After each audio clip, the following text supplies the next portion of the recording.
Hey guys, I'm going to be doing a rifle breakdown on this 12.5 mid-length gas from Aegis Weapon Systems. Let's go ahead and roll the intro.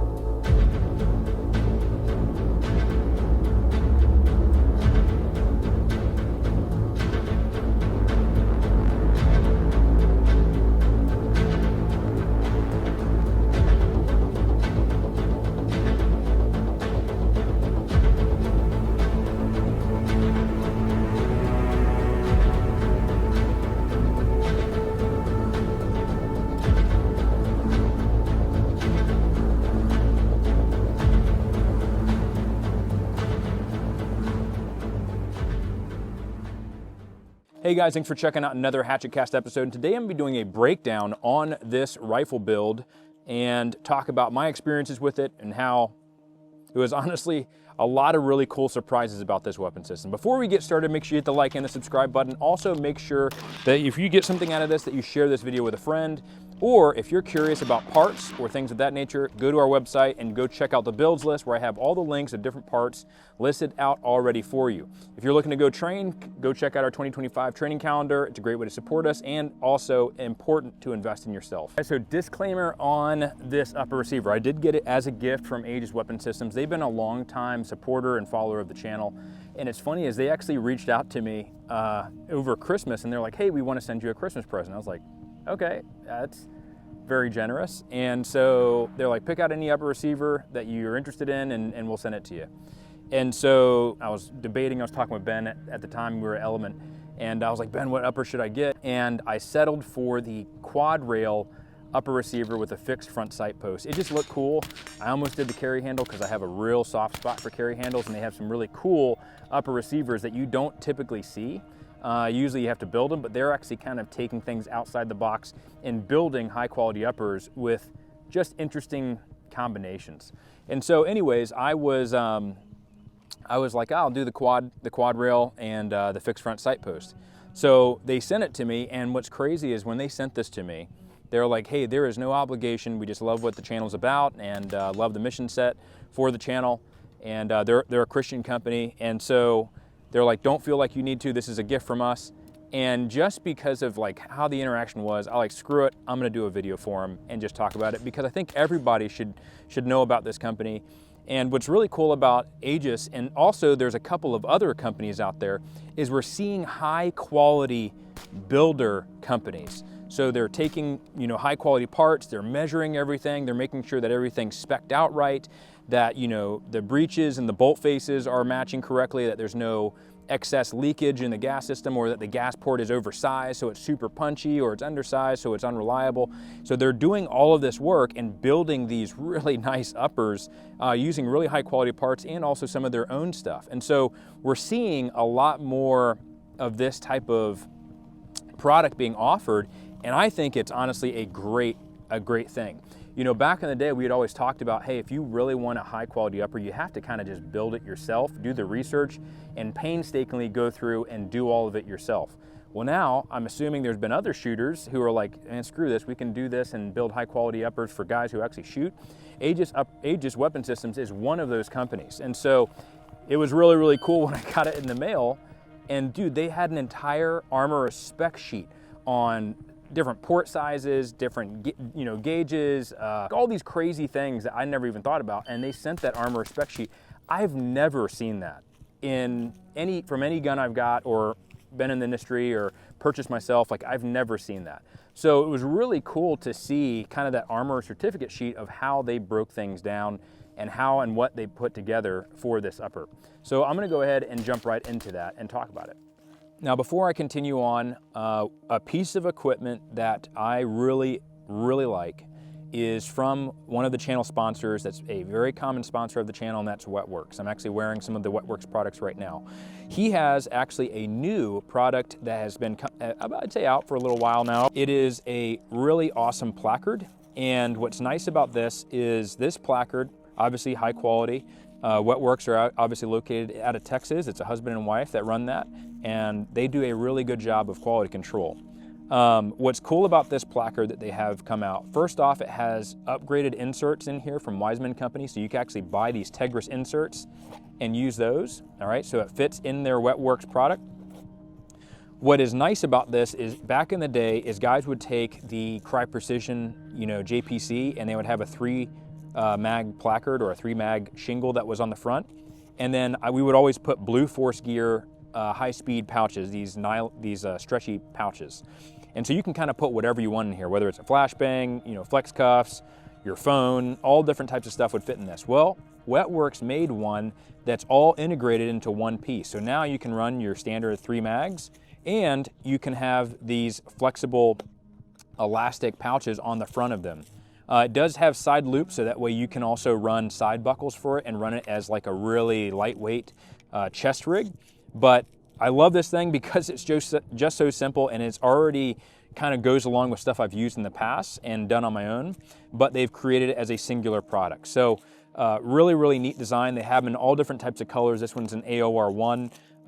But you can click it into any type of plate carrier. So if you have a plate carrier that's not a Wetworks plate carrier, and maybe you have a Spiritus or a T-Rex Arms plate carrier or a Faro Concepts, you can run this placard with any of those. One of the really cool upgrades to this is also, like I said, those Tegris pouches make indexing, pulling the mags out, and reinserting the mags back into the placard so much easier. It has a rigid form, so it holds it open. Make sure though, if you guys go check this out, they have a bunch of other different products, but I wanted to highlight this one. Use the discount code. Save some money if you're gonna get some stuff from Wetworks. It helps them keep track of who's coming from Barrel and Hatchet's channel, which helps me out, but also it helps save you some money. Go check out Wetworks, and special thanks to Wetworks for sponsoring this episode. So just like with everything, I'm going to start from the very, very front and then work my way down to the back of this weapon system. So we're gonna go ahead and start off first with the muzzle device and the suppressor. So this is the Dead Air Sandman X 30 caliber 3D printed suppressor, and it's got a low back pressure type of system. So this thing's fully 3D printed. They actually released it at SHOT Show. There is a video that's gonna be coming out on this specifically. And right now this is pushing probably about 2,000 rounds combined with 5.56, 6.5 Creedmoor, 308 is about to be run through it, and 300 Blackout. Also going to have 7.62 by 3.9 that'll also be pushed through this. Now this does have the Chemo QD system on this. From what I could tell from this thing, it's been awesome so far, and I'll kind of go in depth on that whenever I do the video that's dedicated specifically to this to kind of go in depth on it. Now as far as the muzzle device on this, I am running a micro flash hider. It's a 3-prong. I like having those shorter systems, especially if I'm going to be running like a 12.5, having a little bit less length. Now, one of the things is if you have where your flash hider is a little bit too short, so if you have a real short barrel like a 10.3 and you're running a micro flash hider, sometimes it's not going to do a really good job of controlling that flash. So if you're going to be running a short flash hider, running it on something at least minimum 12.5, and then go further, I've seen the best results as far as signature reduction when it comes to flash hiders like this. If you're gonna be running a shorter weapon system like a 10.3 or 11.5, then I highly recommend running a full-length flash suppressor. Now, this thing's been awesome. The Chemo mount system's been around for a long time, and it seems like they've worked a lot of refinement into this where it's become very, very consistent. Now, on this, the barrel is actually an Aegis Weapon Systems barrel. It's a 12.5 mid-length gas, and they added a fixed front sight post to that. And I just thought that was so cool. Like, you just don't, you see all the non-fixed front sight post gas blocks. It's a standard gas block, and it's just something different. It has a little bayonet lug underneath here, and also they put a Centurion Arms quad rail. Now, if you guys know me, I'm all about the cheese grater, and I like those holes. Those holes, man, they just add a nice texture to it. It kind of gives me more of an old school vibe from movies from the 90s. And I've always loved that type of stuff, or early GWAT type vibes. And so kind of a clash of the classic with the modern.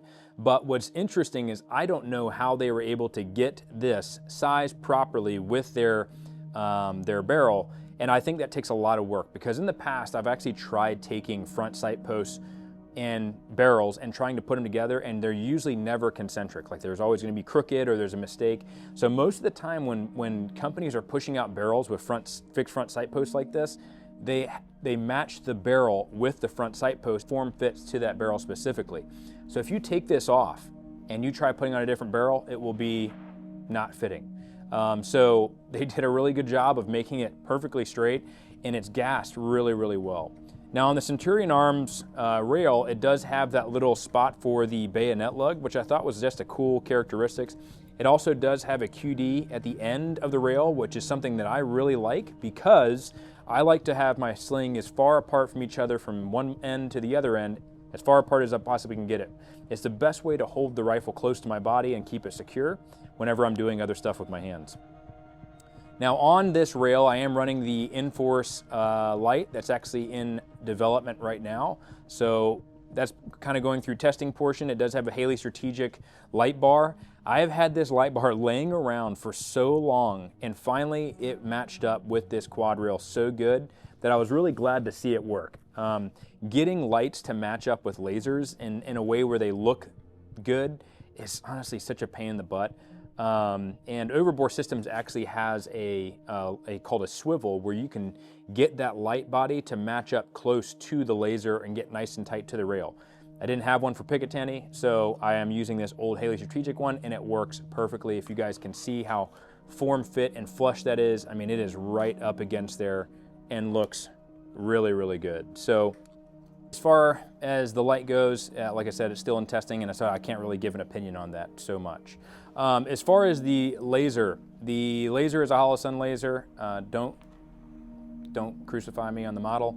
But I've been running it for a while. It's great. It's, I think, around the $700 price point. I'll actually have the exact model of this on the ticker below, so that way you guys can see it. And it's been running great. And I know there's a lot of debate with the whole Holosun thing. I get it. I've had this one for a while, and it just works, and I had one available. So good enough to be able to run. It's been super rugged. It's lasted me forever. I've had no complaints so far. Now, I am running a remote switch on this just specifically because this button is really high up and kind of hard to push. My only complaint is the dial switch on the back of this laser, and also the button is a little bit stiff. So I am running kind of a remote. The one thing that you got to watch out with remotes is they have a tendency to short out, no matter what the manufacturer is. So you just got to keep an eye on it. In my opinion, I think is a disposable item over time, and it will wear out. So you got to make sure you're keeping an eye on it. I do have a little modified Knights Armament vertical grip. It's a little nubby and works perfectly along with this vibe that this rifle has. So love that type of look, and I've always used vertical foregrips. Typically, I'll run an A3 tactical vertical foregrip, or Ren, Die Frico makes really good vertical foregrips, but I like this one, and it's one I had specifically for the look of this rifle that I was trying to achieve. Now, as far as the upper receiver, it's just an Aegis standard mil-spec upper receiver. They actually have it where it has their little logo there, and inside the upper receiver, just running a standard mil-spec bolt that came with the upper receiver.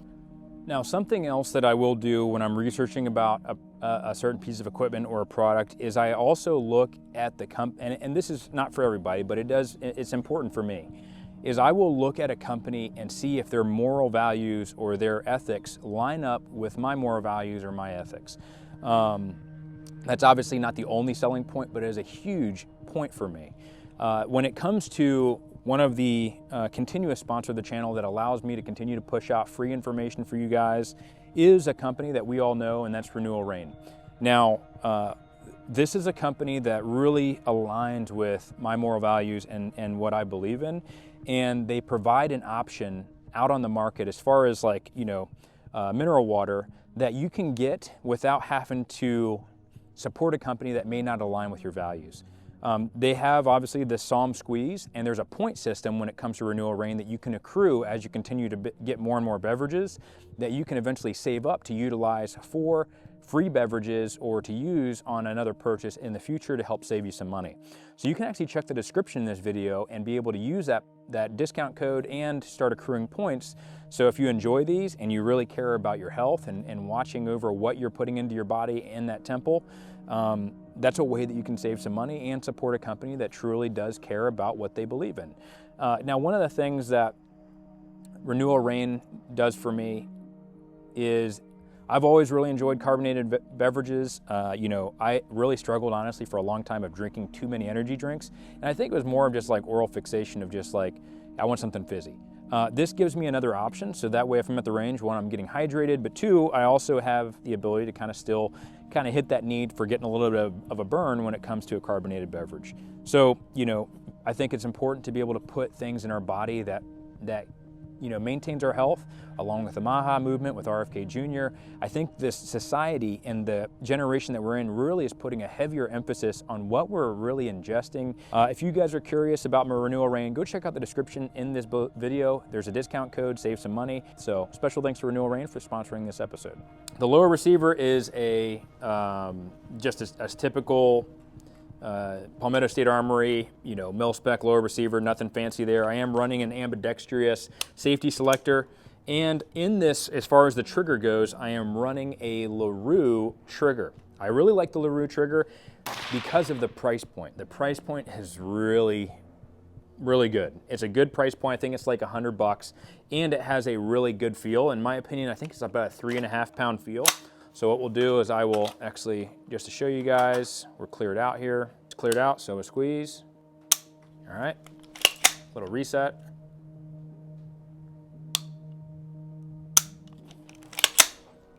Squeeze. Very short reset, here we go. Oh, nice and light. So really short reset, really not an overly light trigger, but a light enough trigger where it's not like a mil-spec style trigger in terms of how heavy the poundage is. I am running a Norgon mag release that I have had in multiple uppers, as well as a bad lever. And as you guys know, for a lefty, a bad lever is really nice to have because it assists with those reloads and makes them a lot easier. So if I'm going to be reloading, bolt locks to the rear, I can insert my mag, and when I insert that magazine, my thumb is right here by that bad lever to be able to chamber a round. So love all these accessories. At this point in time, there are enough accessories where you can make any standard mil-spec lower receiver completely ambidextrous. In my opinion, I believe that companies should be, you know, offering that as a standard.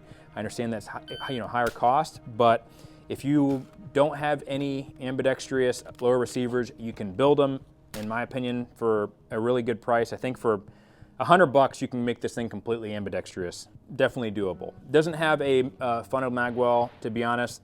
Not a big heartbreak for me. If I could have one from HRF whenever they're in stock, that'd be awesome, but they are always out of stock just because they're so popular. As far as the buffer system, this is what was fascinating about this build. And before I get to the buffer system, I'll talk about the charging handle and the sighting system. So this is the Geisley Gas Buster charging handle. It has a little lip right there, so that way it kind of prevents some of that gas from coming out the top of the upper receiver when you're shooting.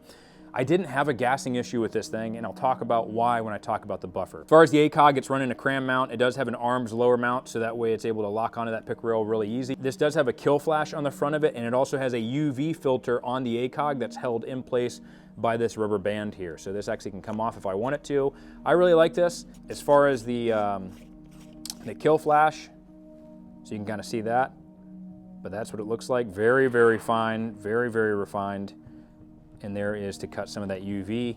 Makes it a little bit easier, kind of gives like that HD vision, if you will. So on this ACOG specifically, there is a peep sight. Now it's like your tertiary aiming system. So if your ACOG goes down for some crazy reason, you're able to kill your ACOG, which is pretty hard to do. And then you also lose your dot for whatever reason. Then you have a last resort backup iron sight system. Not really used for anything besides point and shoot, and just like it's the worst day of your life and you have to use that. So now what makes this special obviously is the reticle inside is really one of my more favorite reticles. It's like a crosshair style reticle, and I actually have a picture of that reticle up here so that way you guys can see what that is with the model number. But I like that style reticle versus the chevron. I've always been more of a crosshair kind of guy and not necessarily big on the chevron. What's great about ACOGs is they're super easy to use. So, whether you have the ammo and the barrel length that is for that ACOG, so you can put, 62 grain through your barrel, a 14 5-inch barrel, and it's able to land right at the 3 for 300 and right at the 4 for 400. Otherwise, you can just figure out what your holds are, and it's super easy to brief somebody who's a new shooter and be like, hey, here's an ACOG. You know, all you're going to do is at this distance, you're going to hold on these different numbers, and it makes it really simple. So it's honestly good for like big army type of applications. Now, what makes this ACOG setup really nice is the cram mount. Now, the cram mount is from Weapon Outfitters, and you can actually buy this accessory where it allows the ACOG to be lifted a little bit higher, but also has the adjustability to go back and forth to be able to work your eye relief. So as we all know, if you've been running ACOGs for a while, the eye relief on Prism, or ACOG specifically, is really not ideal. It's pretty bad. So you have to get very, very close to the back of the optic to be able to get a clear eye picture, and also minimize that parallax. So what Weapon Outfitters did is allows you to adjust that so you can bring the optic a little bit closer to your eye. The one thing that I will say about ACOGs in general, when you're running a rear mounted top red dot, is when you're shooting passively with night vision, which is what I do it quite often. Whenever I'm aiming, what ends up happening is sometimes when you're passively aiming, this is so close to your tube that you'll actually smack your tube if you're not careful. So if I'm running night vision stuff, I'll usually have this all the way out and then kind of sit a little bit further back to allow clearance for my tube so I don't smack my night vision tube on the bottom ACOG while I'm trying to passively aim with the top dot. Now, one of the ACOG systems that works really well with passive aiming is the models that allow you to have the top red dot mounted forward. So that way you don't have to get super close to the optic. You can still see relatively easily whenever you're passively aiming with night vision. What's good about the ACOG obviously is, you know, it has that tritium in there. So you can essentially take this off. It allows that reticle to illuminate. If you tape it up, it kind of dims it down just a little bit.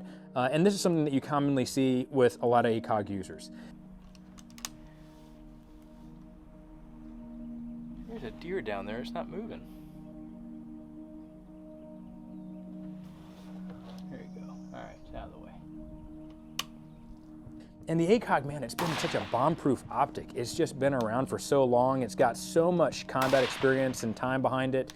So much so that the price is still the same, which kind of hurts. That's the one thing I say is kind of a downfall for ACOGs. And one of these things, you know, I did a ACOGs dead video a while back. I don't think that they're dead. I think they have such a huge application, especially for newer shooters or even seasoned shooters who just know how to use them really well. And I've even been in classes like scope carbine classes where I was a student and guys were using ACOGs and just still crushing it. So it goes back to that methodology of like training with what you got. If you have this and you run it all the time and you're very familiar, you can have some super serious capability with something like this. Now, there are different ACOG models that have higher magnification, lower magnification. I've always liked these. I've never been a big fan of the other ACOG models per se in terms of the different magnification sizes. I do love these. The other one that is a competitor, I guess you could call it, that was used heavily that I actually deployed with was the LCAN, the 1:4, the Spectre LCAN. And I still love that optic, even though it's really heavy and still very expensive. But that's another one for another day. So what I want to talk about that makes this rifle so special, and what's crazy is that I ended up reaching out to Aegis because I had put in a H2 buffer, I think an H3 buffer, and a heavy Sprinko spring. And I usually do that with all of my rifles, just so that way they gas really soft and they're nice. And then I'll kind of play with the weights and the spring tensions just to make sure it's running properly. Well, I ran those springs and that H2 buffer like I typically would with any rifle, and it was malfunctioning a lot. Either it wasn't even coming out of battery, or it was a half load, and so failure to extract, failure to eject, and so I reached out to Aegis and I was like, hey, I don't want to be mean, but like, what's going on? This is an issue. And he's like, hey, what buffer weight are you using? And I was like, oh, I've got an H2 buffer and I got a Sprinko spring in there. And he says, you need to run a standard carbine buffer, like one out of a Palmetto State Armory, and a regular carbine spring. And I was like, I don't think I have any of those.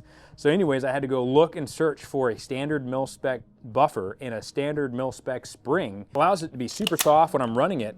But what blew my mind is the fact that this upper receiver was gassed perfectly to run with a standard mil-spec carbine buffer and a carbine spring. Like, that is incredible. The ejection was perfect at 4 o'clock. Running suppressed, it was like 2:30, 3 o'clock. It just ran so good, and it was fascinating to see a company optimizing their upper receiver to run with standard mil-spec parts. which is not something you see very often. And so now you can run a very high quality, very well gassed upper receiver and not have to change any parts in your buffer system. You don't have to get an A5 buffer system and spend all that money trying to, smooth it out. It is going to run with a standard mil-spec lower, complete mil-spec lower system with the buffer system included. So you don't have to change all your buffer weights to be able to run this thing nice. And that was the big thing that just blew my mind, is the attention to detail that Aegis Weapons put into this upper receiver. And I could tell, like sometimes you can just tell when you work with companies where there's shooters that actually work for the company, or there are shooters who own the company, because it's all those minute small details that really matter to shooters that shoot all the time that you can see right off the bat. And it was super, super refreshing. And so, this thing has been a TAC driver. It's been all the way out to 600 yards up at Element Training Center in Holt, Florida, where I teach a lot of classes there as well. And obviously I'm running a standard SBA 4 brace on there with the split fix from Lunar Concepts. You can get it at Wiseman Company. But this thing has become one of my favorite, absolute favorite weapon systems to run. It is just so clean and so nice, and it is run by, it's made by a bunch of guys who are really, really passionate about shooting and the art of providing good quality tools to shooters. So go check out Aegis Weapon Systems. They do a phenomenal job. The customer support and the quality control is top notch. That's the other thing, is it's like you work with companies where they have hey, they might have a couple of issues with their product, but as long as customer service is responsive and they're engaging with you guys, it makes it night and day. It's like I will run that all the time because they're willing to listen to feedback and they're willing to make improvements to be able to make the end user experience a lot better, and they take it serious. And there's actually a lot of other big companies that are starting to do that now that I'll actually do some videos on, of people and companies realizing how important customer service is, and then not just, hey, I'm here to fix problems, but also listen to feedback and make changes to evolve their product, which I think it's refreshing, especially in an industry where there's a lot of engineers, but not a lot of shooters, right? So really, really cool. One thing I did forget to talk about is the grip module. This is the Difrico grip. It's their Kung Fu grip. I've been working with them for quite a while now, and I have some of their early models before they were even Difrico. And I love it for the shorter type systems or like a precision gun, having that very vertical grip. And it's one of those things where it's like you hate it or you love it. There's not really an in-between. It's very aggressive and allows you to get really good purchase on the rifle, where you can drive that into your shoulder and really drive the gun to get those shots that you need under duress and speed. So go check out Difrico. They offer some really cool stuff. They also have a new foregrip that they're offering right now. But overall, this 12.5 mid-length gas is like my do-all system. It's like one of those guns where you can pick it up and it generally can do everything really decent. And that's where 12.5 really does shine, because it is a perfect barrel length to kind of have a general capability across all different categories. So it's short enough to be able to run, urban combat. It's long enough where you can be able to strike targets at distance, and a great built upper receiver. So if you guys get a chance, go check out Aegis Weapons. And now I'm going to hand it back to Eric for an encouraging word. What type of attitude should we be having when it comes to being a positive influence in the community? Well, it kind of reminds me of Jesus in Matthew chapter 20, and it started in verse 20. And so I'm going to read that because I think it's a perfect example of how we should be behaving. And if everybody behaved just as Jesus is describing in this passage, I feel like we would have a lot less problems and we would be a lot more unified as a community. And so it starts off where it says, "The mother of the sons of Zebedee came up to him with her sons, and kneeling before him, she asked him for something. And he said to her, 'What do you want?' She said to him, 'Say that these two sons of mine are to sit, one on your right hand and one at your left, in your kingdom.' And Jesus answered, You do not know what you are asking. Are you able to drink the cup that I am to drink?' They said to him, 'We are able.'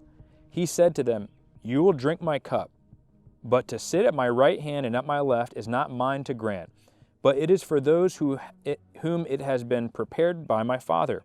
And when the 10 heard it, they were indignant at the two brothers. But Jesus called them to him and says, 'You know that the rulers of the Gentiles lord it over them, and their great ones exercise authority over them. It shall not be so among you. But whoever would be great among you must be your servant, and whoever would be first among you must be your slave. even as the Son of Man came not to be served, but to serve and to give his life as a ransom for many. And as we know, Jesus died on the cross for our sins and paid the ultimate sacrifice. But when he came to this earth, I think his disciples at the time had it confused, like, oh, well, I'm going to be in a position that is left or right side of him at his kingdom, and I'm going to work towards that position. And it made the other disciples jealous. But what Jesus used this instance to be able to kind of educate his disciples, saying, hey, you missed the point about why I'm here. If you want to be like me, if you want to have a position of honor in the kingdom, those who are first must be last. So putting other people before yourself in terms of, instead of putting your pride and your ego up there and being like, hey, everybody look at me, be like, hey, I'm here to help. How can I help you? How can I assist you? What maybe you're having trouble at the range, or you're trying to learn something, or hey, let me put myself in your shoes and kind of have that understanding of where you're at. I think it's so important for us as believers, or even not believers, just as people in general, to be able to always be looking to serve, right?